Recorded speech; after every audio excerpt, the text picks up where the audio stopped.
I'm going to share my testimony about my visit to Houston to attend the lay leaders seminar recently. On the Sunday before I left to go to the seminar, to my surprise, a lot of members of the Sydney Crystal Church had wished me a good flight and time during the seminar, even people who I would not have expected. For example, someone in the morning service, his praise team, Shepherd's wife, Rachel O, and Shepherd's wife, Grace Lee, and Pastor Song numerous times, Pastor Song's wife, and even my dad's Shepherd's wife had wished me good luck, and I was quite shocked, but it was a good surprise. So up until the flight, even at the airport, I felt very encouraged and felt as if Sydney Crystal Church members were behind my back, supporting me for the Houston seminar. However, when during the plane flight and after it, I sort of knew that I was screwed for the seminar. It was because I had not slept that well on the plane, and because of the time difference, I knew I was going to be tired throughout the whole seminar. I had arrived one day earlier, but even when I did, and I slept that night, I woke up at 2 a.m. and couldn't go back to sleep. So I was awake since then. That day was day one of the seminar, and to no surprise, I slept near the end of the seminar that day, but luckily I had Shepherd's wife, Rebecca, poke me occasionally to wake me up.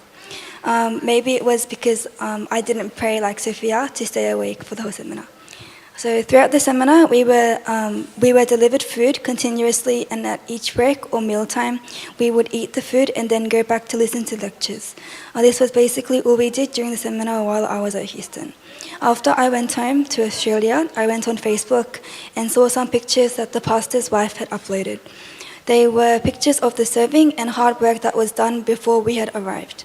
The pictures that the pastor's wife had posted were of the members of New Life. They were on a ladder against the wall, and they were sticking up letters that read Houston Church Seminar. There's a picture I have. Can you show? Yeah. So it's this picture, and so when I arrived at the seminar, I didn't realize that there was even a sign saying House Church Seminar. But then I realized that they had made so much effort to make the lines straight, and I was very impressed by the serving that was done, because I realized that they knew their serving was going to be done unrecognizably. I saw another picture that had been people ironing the tablecloth, this one, and I hadn't even thought about it that it would be ironed. Again, I was so surprised that the level of serving and sacrifice was of time that they did at each table, even though they knew it was going to be unrecognized by all the lay leaders attending the seminar. The serving had not only surprised me, but it had also challenged me to serve with a glad heart, even though it would not go recognized. During the seminar, Pastor Eric had talked about the definition of a servant. So to be a servant of God, it is to do what God wants us to do.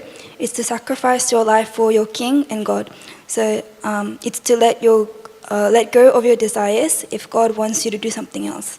To be a servant of others, it's a person who helps others be successful. So at uni, I do a Bachelor of Secondary Education, and to be a good and faithful servant to students, I can teach them well so that they are prepared enough for good grades and a good foundation for the next year. Before hearing this, I thought being a servant was to open the door for someone, or do the dishes for my mum, or hang the clothing for her when she was away. But after I felt very prideful. But then Jesus came to serve, but only washed the disciples' feet once. When Pastor Eric clarified that washing someone's feet doesn't make you a good servant, but it is to make others successful. Pastor Eric said, because of his job, his role as a pastor, for him to be a servant, he had to preach the gospel in such a way for church members to understand it and ultimately get challenged and changed by it. So before I attended the seminar, I had received an email from my host Shepherd's wife about the prayer points, and I had discussed about wanting to become a shepherd, but having some fears about it. So Rachel, the host Shepherd's wife, had also said that she had fears when she first was a shepherd in youth group, and that sometimes the house church meeting would not go smoothly. But she said that after a few years of doing it, the house church had made tight bonds and were very comfortable with each other. She also said that it was a place where they looked forward to attending and that they started to open up after a while. Pastor Eric had said something along the lines of, learn a little but practice a lot. He was saying this because the content of being a shepherd, a context of being a shepherd, that although we had learned from the seminar, we had to practice it, put it into practice, and that there was no way to learn it more from house church than to practice it weekly. I wanted to become a shepherd around about July, just before the ESC camp, and I went to the seminar thinking that it would grow my passion to be a shepherd. During the seminar, Pastor Eric had said it was only after 12 members in the house church that you multiply. To be honest, I felt very relieved at that. It was because I had burden of having to lead a house church meeting. After the seminar, Oliver asked me if I still wanted to become a shepherd soon, and I told him that I won't be. This did not mean that my desire to be a shepherd had faded throughout the year or through the seminar, but that I would just not be a shepherd at this time. I still had the desire to be a shepherd later on, which with more members in my house church and with a more confident, loving and serving heart. The most influential factor that kept my desire to be a shepherd to still be there was from a small thing I saw at New Life. The shepherds and shepherds' wives wore t-shirts saying this sentence, I give, suffer and die at New Life. At the ESC camp, Pastor Eric said that he had added a new word to the sentence. It was collapse.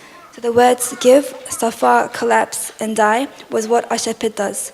After seeing this t-shirt worn by Pastor Eric at ESC camp and a few shepherds at the seminar, I reconfirmed myself that I wanted to give, suffer, collapse after, and die through becoming a shepherd. Pastor Eric also mentioned a phrase that caught my attention. It was, we are not qualified, so God be glorified. I got a lot out of this because I knew that I'm always going to lack when I become a shepherd, but God will work in me to save souls and so that He will be glorified. Overall, the Houston seminar had challenged me to serve even if it is going to be unrecognized, and it had also reassured my desire to be a shepherd through the serving of my host shepherd and shepherd's wife, Seminar and Pastor Eric. Also, I thank ESC and my house church for praying for me to get to learn a lot before we left and continually thinking and praying for me even when we were at the seminar. Thank you.